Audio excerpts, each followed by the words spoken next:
You got Pelosi saying, this is, doing her monkey paw thing. We're talking about Joe Biden. I mean, he's got aviators. But what is at stake for these people, right? The days of just having a difference of opinion on policy are long gone. These people are completely rabid and unwilling to have a discussion at all. What is up? My name is Eric. This channel is called Report and Opine. I am back. This, of course, is the epicenter for all of your current and captivating coastal elite chaos. So please hit that subscribe button, like the video, ring the notification bell, leave a comment or two, share this with a friend. Let's go.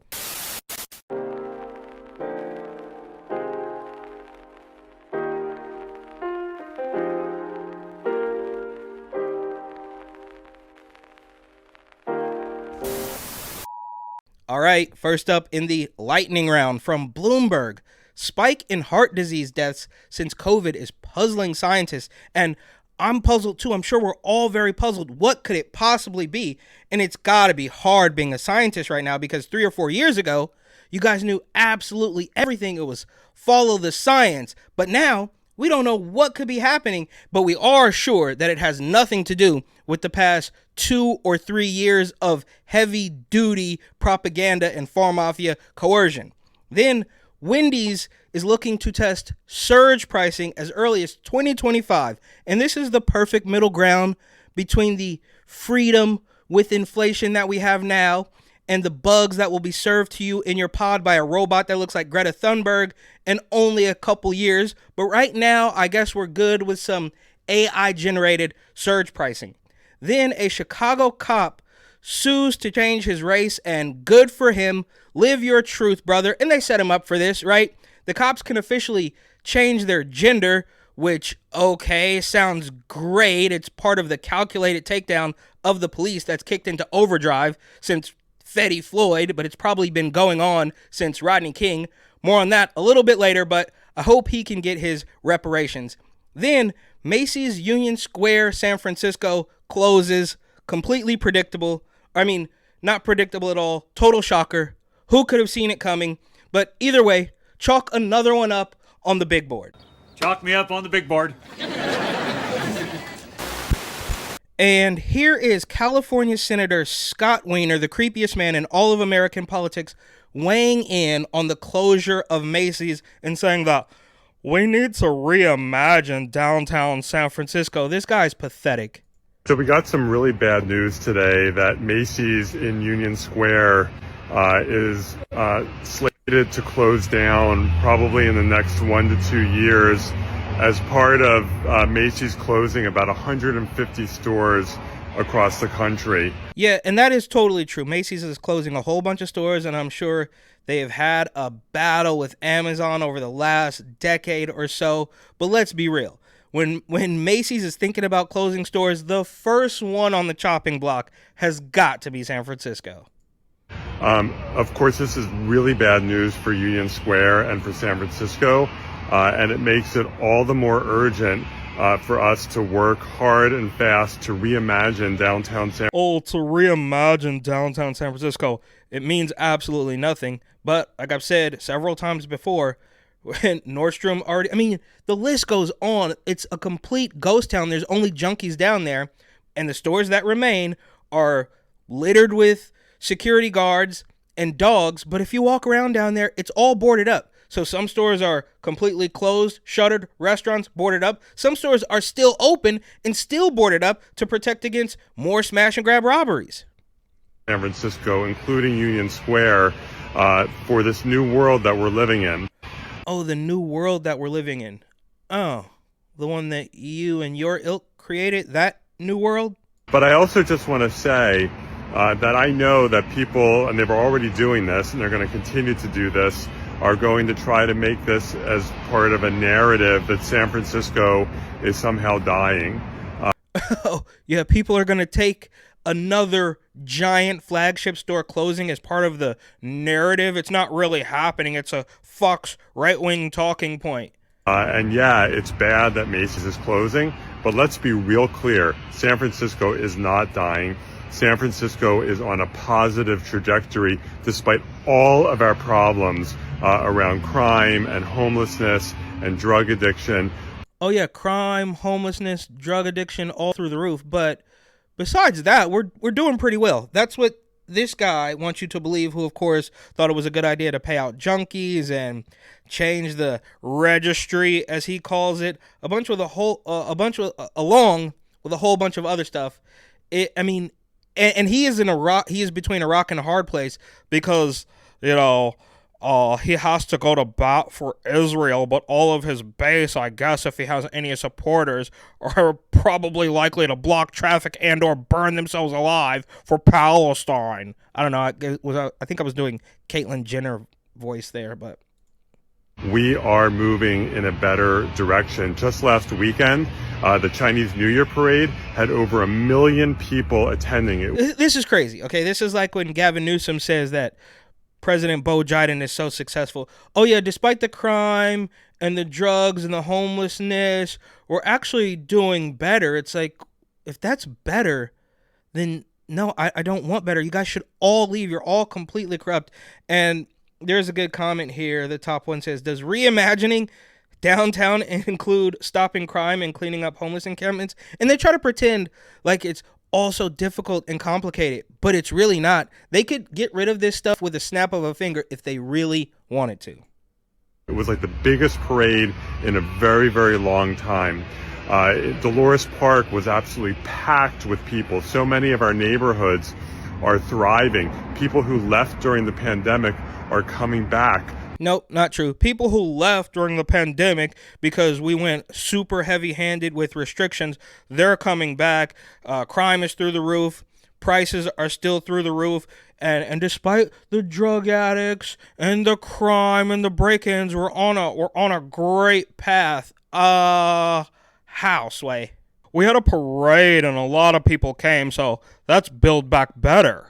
So he's trying to relay the message that everything is good and it's on an upward trend, but he still, sort of like the mainstream media, has to admit that Macy's closing is not a good thing. And I could spend hours going through all of the awful things this man has done.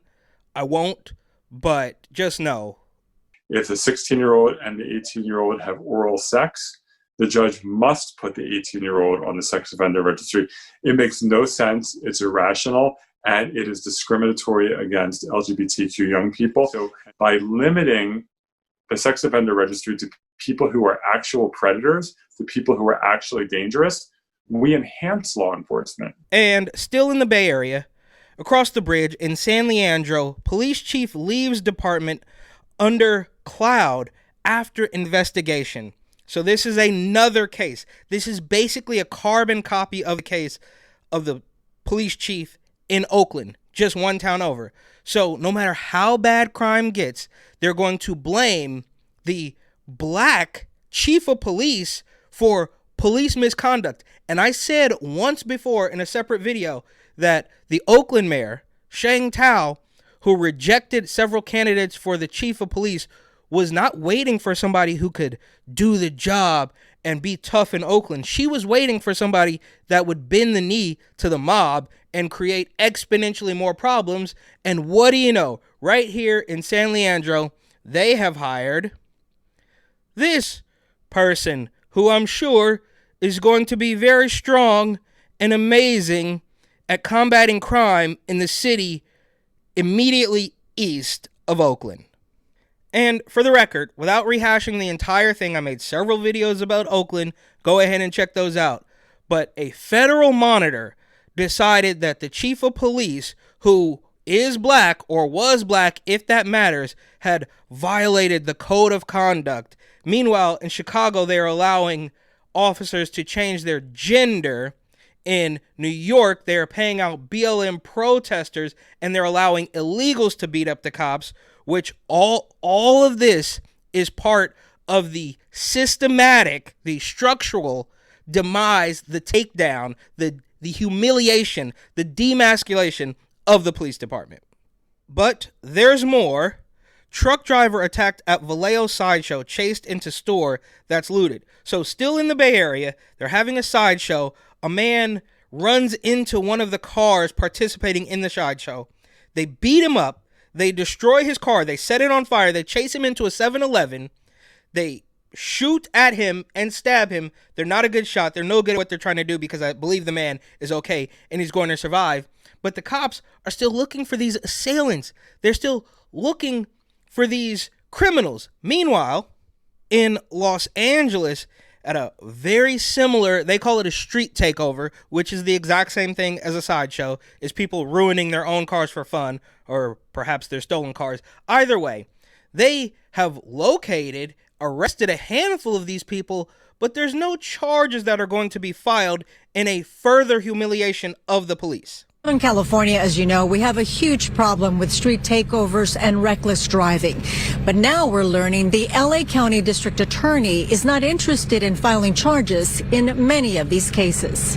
So in Vallejo, in the Bay Area, they're not even looking for these people. They can't find him, even though they had tried to murder a guy. They set his car on fire and destroyed a 7-Eleven, but we can't find him. In LA, they found him. They found them, exactly who they were looking for, but decided it wasn't worth pressing any charges or prosecuting or whatever. I was just in a state of shock, especially during the climate that we're in right now. Deputy DA Tatiana Shahoyan is slamming her boss, LA County District Attorney George Gascon, for the latest message sent to prosecutors, urging them not to pursue charges in cases related to reckless driving, street racing, and street takeovers. Essentially, when we get a case that alleges that people were racing, people were driving recklessly, or people were involved in a street takeover, we would decline those charges, meaning we refuse to prosecute this case, and we would refer it to an office hearing. During an office hearing, suspects would be offered a class created by MAD on the importance of safe driving. Oh, yeah. So rather than charges, you send them a video from Mothers Against Drunk Driving? They get a little talking to. It's kind of like going to the principal's office, and there are no repercussions after. Shahoyan says there will be no record of a case filing, no conviction for DMV purposes, and no indication the person was involved in reckless driving. The same conduct that we're talking about here is the same conduct that results in the death of so many people. It's like saying if somebody shoots at somebody else and they're a bad shot and they miss, we're not going to file charges. Absolutely. She's totally correct. I don't even know how she got the job in LA. Maybe she was crazy a couple of years. I don't know, because she's clearly going, she's contradicting Soros DA Gascon with all of her power, but it's only a matter of time before they figure out a way to get rid of her. Because nothing happened. Back in January, LA County Sheriff Robert Luna warned of consequences for those involved in this type of behavior. We're going to get you. It may take a couple of days. You may get cocky and think I'm going to commit another crime. We're going to get you. But in the Bay Area, they're not. They literally don't have the manpower. They couldn't do it even if they wanted to. Also very demoralizing to law enforcement. And there she says, it's very demoralizing to law enforcement because this is all part of the calculated takedown to humiliate the police officers and create chaos everywhere for the benefit of the political regime somehow, some way. I mean, I have some theories, but different story. When they go through the trouble of obtaining grants, creating specific task forces to address these issues, and then you have the district attorney who makes the ultimate decision saying, I don't care, and I'm not going to do anything about it. And I'm going to... Yeah. Soros-funded DA George Gascon, along with Soros-funded DA Fat Alvin Bragg in New York. And all those weirdo federal monitors, while stuff like this is happening, they're saying we need to be investigating police misconduct, not the illegal street racer who took out a little girl while spinning donuts in an intersection. Or not a little girl, probably a teenager. Or early 20s welfare queen. To make sure that your efforts are futile. The LA County District Attorney's Office issued the following statement. When street racing, street takeovers, or reckless driving charges are appropriate, prosecutors regularly file charges. Which, as far as he's concerned, could be never. When they're appropriate, what does that even mean? As we saw just last Friday with Rebecca Grossman, our office files charges and achieves guilty verdicts in street racing cases when filing is appropriate. You see how he qualifies all that? When appropriate, meaning whenever I feel like it, and I've been told from the top down not to do any of it. For decades, this office has pursued pre-filing diversion for low-level offenders. That practice continues today. Low-level offenses are not things that can result in death and that do result in death regularly. Everyone knows what the consequences of this conduct is. Everyone knows what the consequences of these actions are, and we see it only a week or so earlier, only a few days earlier in Vallejo, where the same type of activity, a regular Californian accidentally drove into one of the people participating in these takeovers or sideshows. They beat him up, chased him into a store, and destroyed his car. That's exactly how these things typically end, if not with random gunfire amongst themselves. But Gascon doesn't want to press charges because it's not appropriate. We need to look more into police misconduct. And because we know that the destruction is by design and somebody somewhere is benefiting from it, it's very hard to figure out, but it's quite clear it's happening. From the New York Post, they say migrant security guards paid up to $117 per hour as New York City taxpayers fleeced by no-bid contracts rushed out by City Hall, audit reveals. And this is probably why they're so zealous. I can say from experience, they don't want you anywhere near the migrants, and it's very strange or ironic or peculiar or a tad askew how I can go into one of the migrant hotels and I will be greeted by a man pushing me out the door saying, "You gotta go, you don't belong here."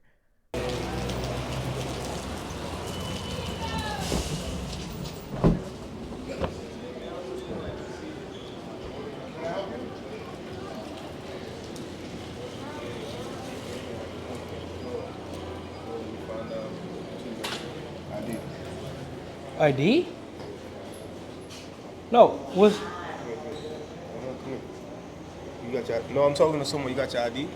no, I don't have my All right, ID. there's a shelter. You need to have an ID. Oh, you can't record in here, please. Why not? You can't record in here. Why? You're not allowed to record in here. He's recording. You cannot record in here. What are you doing? You cannot Yeah. record in here, brother. Please go. Why? You have to get out. Why You not? don't belong in here.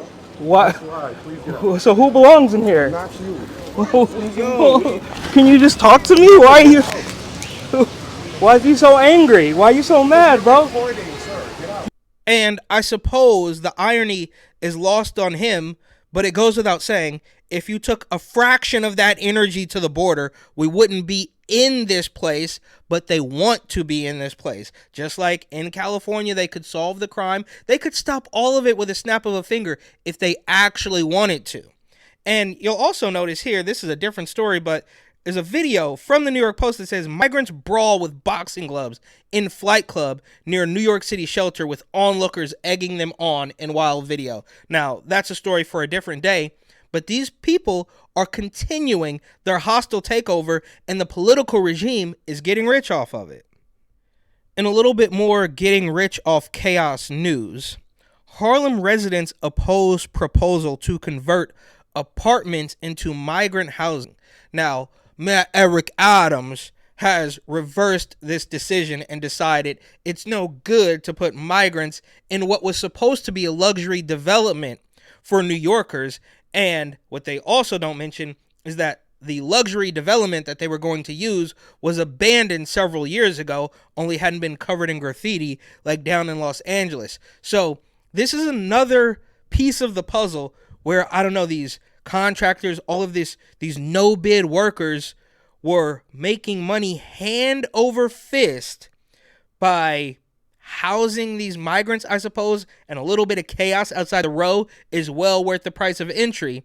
But enough Harlem residents stood up and they reversed this decision.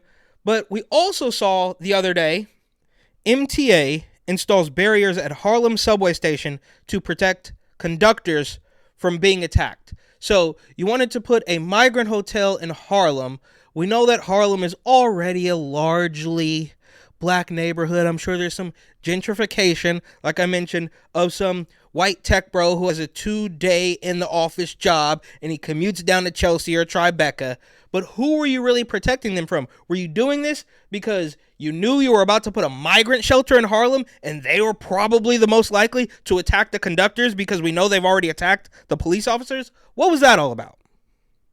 And the people who installed these lovely cones or barriers or whatever, I'm sure got paid on the chaos created by the migrants. So everybody's no, that's not true. It's definitely not true. But a lot of people are benefiting from this chaos, and the political regime continues to destroy police departments all over the country, and the migrant hostile takeover continues. Oh, a hostile takeover. Well, that's too harsh, you might say. But here's a tweet or an X post from Colin Rugg. He shares a clip of the completely deranged mayor of Athens, Georgia, where a woman was taken out by a Venezuelan illegal, and the Venezuelans have been on an absolute tear recently. But he says, Mayor of Athens, Georgia, Kelly Gertz, says the death of Laken Riley is not connected to illegal immigration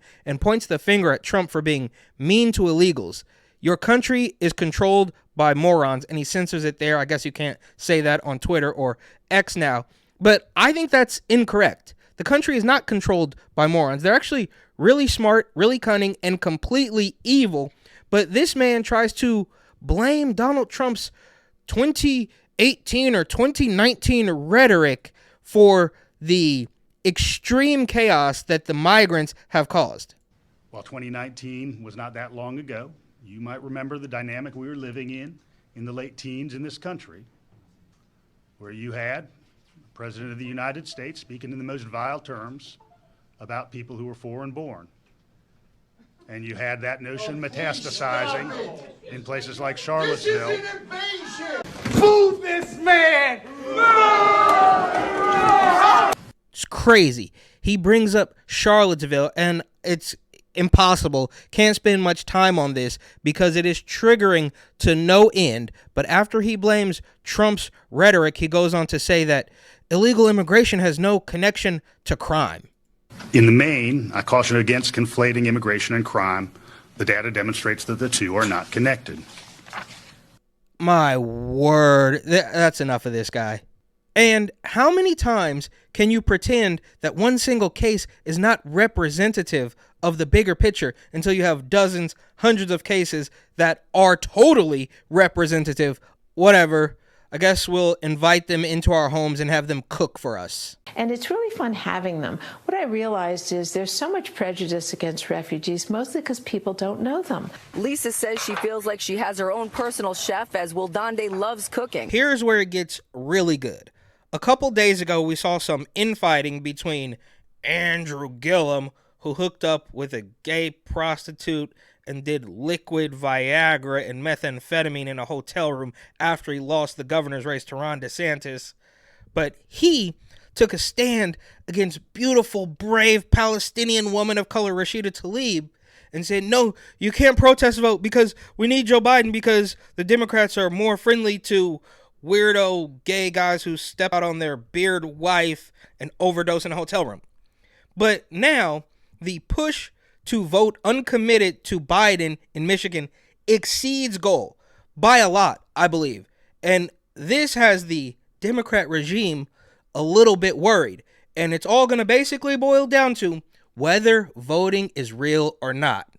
From the Daily Beast, uncommitted campaign shatters expectations against Biden.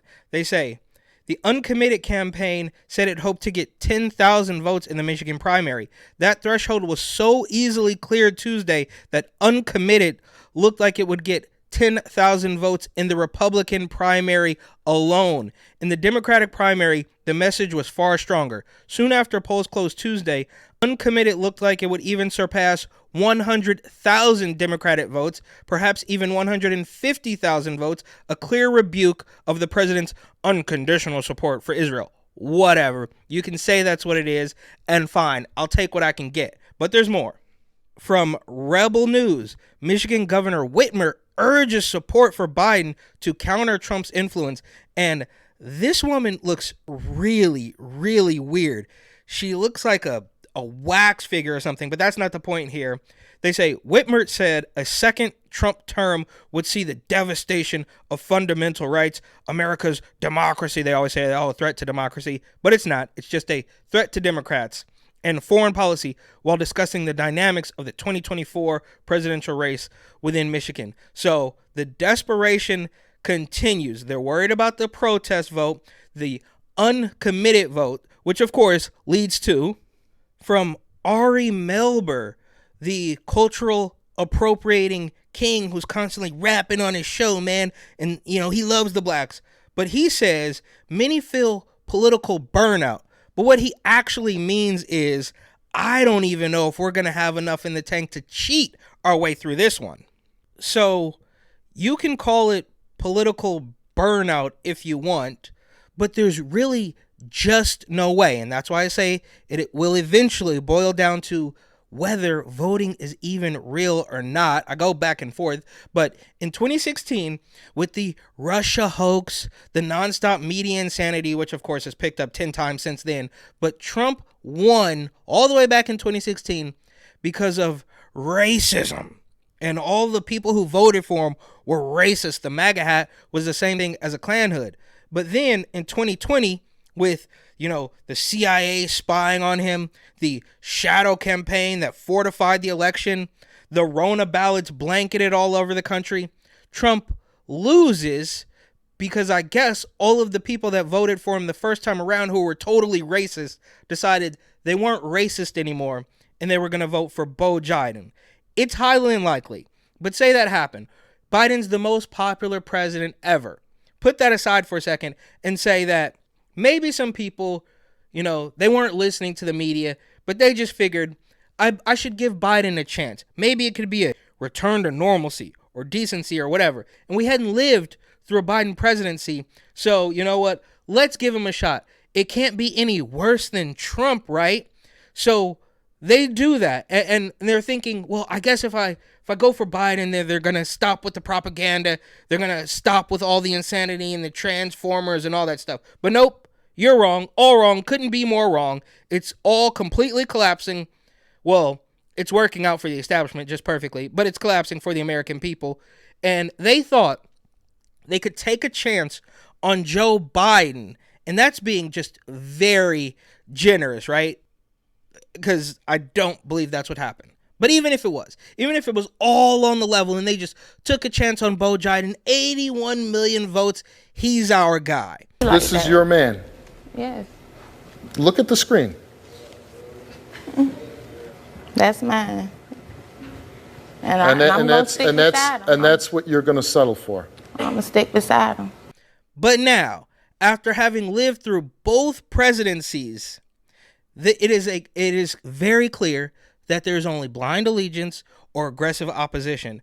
And after testing the waters of both of these men, Pause, bro. We now know that this can only boil down to whether or not voting is actually real. It is crystal clear. It was actually clear in 2020 that, the Rona ballots and the shadow campaign, it saved the day. But can they pull it off again? They will certainly try. And right now, Beau Biden looks exponentially worse than he did in 2020. And he looked absolutely terrible then. I ate my words. Several years ago, I said that Beau Biden didn't have a chance, which he didn't really. But the shadow campaign saved him. Not the point here. And you got people like Gavin, greaseball, bang your wife, Gavin Newsom, claiming that Beau Biden is a beautiful, strong, successful man of color. And you got Pelosi saying, this is, doing her monkey paw thing. We're talking about Joe Biden. I mean, he's got aviators. But what is at stake for these people, right? The days of just having a difference of opinion on policy are long gone. These people are completely rabid and unwilling to have a discussion at all. It's just, our way or the highway. But what is really at stake for them? I don't know. We'll see. what is at stake for Fani Willis? The entire court case has become a soap opera clown show, but this from Breitbart, hard right, big scary Breitbart, oh, they're evil. But they say, Biden admin planted operative Jeff DeSantis in Fani Willis's office to target Trump, sources say. So, you mean to tell me that Bo Jiden may be targeting his political opponent? It's kind of like how the New York Post ran a story a few weeks ago about, oh, the CIA was spying on Trump. We know all this. Now Bloomberg is saying, oh, well, there's a weird thing with heart disease going on since Rona. It's like, we all already know this stuff. The Hunter Biden laptop was Russian disinformation, and then it wasn't really Russian disinformation. They throw red meat at the Trump voters, but obviously nothing's going to happen. They found a baggie of cocaine in the White House, but the Secret Service said, oh, it just wasn't worth investigating, and we can't talk to 500 people to find out where this came from.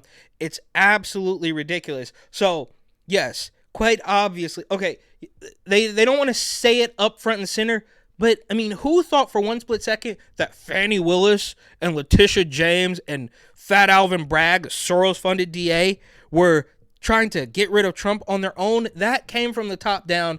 It was quite clear. Now, I'm sure Big Fat Fanny Pack Willis will deny this, just like she denies everything else with her and Nathan Wade and all this stuff. It's completely despicable, but it's also very predictable. Things we already knew, but the media, which Breitbart, I'm saying, they're going to let us know this. The mainstream media will claim that it's Russian disinformation and it's false, it's misleading, and then 3 months will go by and they'll say, oh yeah, actually that was true. All right, we'll leave it here with a little bit more nostalgia. I think the other day we saw some high school footage from 2001, but even before that, before the Never Surrender ones, before the Yeezy Pods, before the 350s, or the Yeezy 2s, or the Yeezy ones, all the way back in 1997, the Jordan 12 Cherry Reds came out. At the Nike store in downtown Chicago, a small crowd has been building for nearly an hour.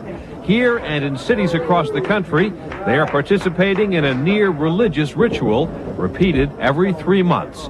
This day, the new Air Jordans are going on sale, $135 a pair plus tax. $135 a pair plus tax. That's easily $200 today. I came to get the Jordans. Why? Because they're worn by the best basketball player ever lived. I remember I had the first pair when I was in 7th grade, so even if it was snowing. Look at that. White man wants Jordans. Can you believe it? I guess I'd be here. I'm about to play basketball in them, so that's the reason why I'm spending that type of money. It's a hipness.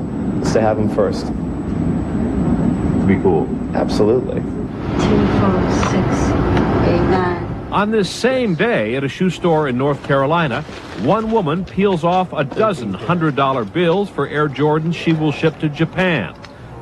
Look at that. Simpler times. An Asian woman buys a whole bunch for resale. That would never happen today. White men, little kids, teenager wants to play basketball in them. It really gets no better. Fans there are so crazy about the shoes that even old sweat-soaked sneakers fetch as much as 148,000 yen, about 1,400 American dollars. That one shoe is clearly the biggest business we have at Nike. We create and produce more of those shoes than any other product that we make volume-wise.